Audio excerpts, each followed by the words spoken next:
បាទគោរពនឹងជម្រាបសួរទៅកាន់ពុកម៉ែបងប្អូនយើងទាំងអស់គ្នាថ្ងៃនេះជួបគ្នាជាមួយ Admin ម្ដងទៀតហើយបងប្អូនយើងសម្រាប់តម្រុយថ្ងៃទី10ខែ4ឆ្នាំ2026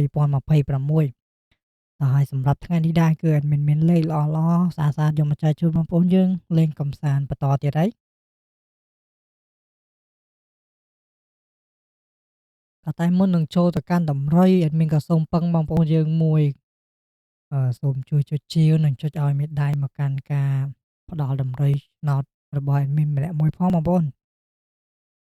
ឡូវនេះយើងកុំឲ្យខាតពេលវេលាយូរយើងចូលទៅកាន់តម្រុយទាំងអស់គ្នាបងប្អូនយើងសម្រាប់តម្រុយលេខថ្ងៃនេះគឺខ្ទង់អូស admin ដាក់ឲ្យលេងខ្ទង់0 1 0និងខ្សែបងប្អូនហើយពីរលេខមាន46មាន01